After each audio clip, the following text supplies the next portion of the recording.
생겼다라고 하면 심각한 문제가 70%까지 갔다고 보시면 돼요. 신장이 망가지고 있는 증상에 대해서 또 말씀드릴게요. 신장이 뭐 엄청 많습니다. 사실은 제가 한 10가지 이상 하려고 했다가 간단하게 이렇게 정리해 왔는데, 보통 신장은 어떤 기관일까요? 신장 뭐 하는 기관일까요? 혈액을 걸러준다. 여과 작용 있죠. 혈액이 무엇을 걸러줘요? 혈액의 노폐물. 그래서 단백질이 우리 몸속에서, 내가 하루에 단백질을 60g을 섭취했어요. 그럼 60g을 섭취했으면 그 60g이 나가는 게 아니고 60g 다시 사용이 됩니다. 그래서 우리가 지속적으로 매일 규칙적으로 단백질을 이렇게 섭취한다면 단백질을 많은 양을 섭취할 필요가 없어요. 절반 정도만 섭취하셔도 됩니다. 근데 단백질은 우리 몸에서 남으면 절대 저장하지 않습니다. 보통 탄수화물도 저장이 되고 지질도 저장이 돼요. 그래서 그게 저장되면서 뭐가 될까요? 우리 몸에 이렇게 되는 살이 되죠. 살이. 네. 그런데 단백질은 저장이 안 돼요. 필요 이상의 단백질은 모두 다 신장을 통해서 걸러서 나가진다라고 보시면 돼요. 그럼 신장이 지금 여과작용해서 수명이 있는데, 여과기 자체가 수명이 있는데, 우리 자동차 필터도, 엔진 필터도 수명이 있어요, 없어요? 주기적으로 정비소에서 우리가 갈아주잖아요. 그렇죠? 1년에 한 번이나 몇만 킬로 한 번씩 갈아주는 것처럼 이 신장 기능도 마찬가지라고요. 근데 이 신장 기능 우리가 너무 망가뜨렸어요. 무엇 때문에? 육식 때문에. 고기를 많이 먹다 보니까 고기의 단백질을 신장 그 사구체, 여과기를 통해서 거르다 보니 신장이 급격하게 망가집니다.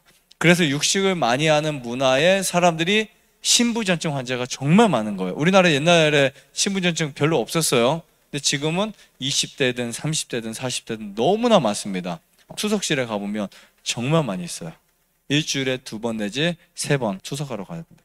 삶의 질이 깨질 수밖에 없어요. 직장 다니기도 힘들고 공부하기도 힘들고요. 너무 힘들어집니다. 그런데 이렇게 우리가 신장을 망가뜨리는 어떤 부분들을 주의하시는 게 좋은데, 위험 상황들이 이제 어떤 것들이 있는지를 우리가 먼저 판단하는 것도 중요하다고 생각합니다. 1년이 지날수록 신장의 크기는 줄어들 수밖에 없어요. 아무튼 이 신장은 굉장히 중요한 기관입니다. 어쩌면 하나가 망가지면 하나를 가지고 연명할 수밖에 없어요. 물론 기능이 망가지면 이식을 해서 하나를 또 옆에다 달아서 3개를 가지고 살기도 합니다. 신장 이식. 근데 그렇게 쉽지 않아요. 이식을 받는다 하더라도 또 금방 망가집니다. 금방. 첫 번째는 장기간 피로예요. 장기간 피로. 우리 신장이 안 좋아지고 있다는 가장 정확한 신호 중에 하나가 장기간 피로인데요. 이 노폐물을 여과해서 소변 배출이 원활하지 않기 때문에 이 독소가 많아지잖아요. 그러면 피로가 쉽게 쌓입니다. 쉽게요. 신장은 이 적혈구 생성 호르몬까지도 만들어요. 그렇기 때문에 이 호르몬이 부족해지면 혈액이 근육과 뇌에 제대로 산소를 공급할 수 없습니다. 그리고 빈혈로 이어지게 돼요. 빈혈로. 그러니까 우리 몸이 피곤할 수밖에 없죠.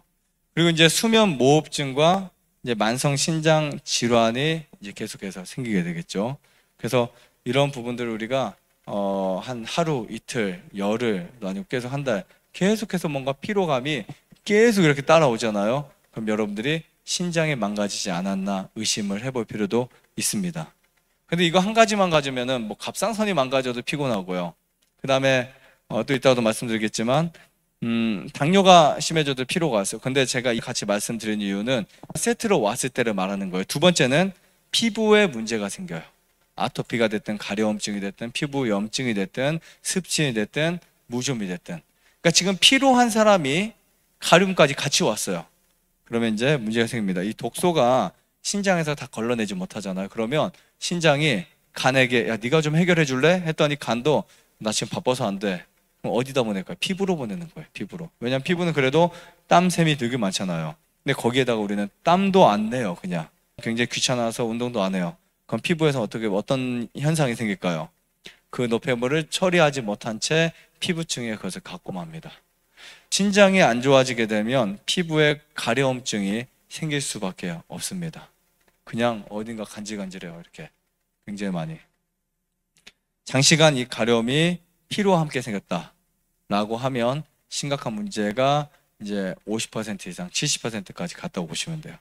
거기에다가 얼굴과 발이 부종까지 와요. 부종까지. 자고 일어났는데 똑같이 예전하고 음식을 먹었는데 자고 일어났는데 왜 얼굴에 부종이 생기지? 왜 손발에 부종이 생기지? 손을 꽉 쥐었다가 피면 뭔가 부종 느낌이 나요. 얼굴 눈을 감았다 뜨면 뭔가 이렇게 뿌듯뿌듯해져요. 아침에 일어났을 때. 저녁에 라면 먹고 자지 않았는데 왜 얼굴이 이렇게 팽팽해지지? 뭐 이런 것들. 네, 이렇게 부종이 생길 수 있습니다. 자, 왜냐하면 나트륨이 배출이 안 돼요. 나트륨이 배출이 안 돼서 신장 기능의 문제로 인해서 체내에 부종이 생깁니다. 전해질에 불균형이 생겨버렸다는 거예요. 그리고 네 번째는 잦은 소변. 잦은 소변을 무슨 증상이라고 해요? 보통 빈뇨라고 해요. 10번 이상 소변 넣는 거예요, 하루에. 소변에 거품이 생기거나 진한 색깔이 비춰져요. 거품료는 단백질이 많다는 신호일 수 있습니다. 그래서 지금 같이 왔다. 그러면 여러분들이 지금 당장 신장을 디톡스 하셔야 돼요. 신장 관리를 하셔야 된다고 아시겠죠?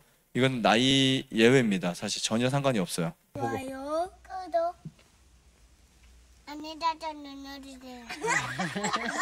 눌러주세요.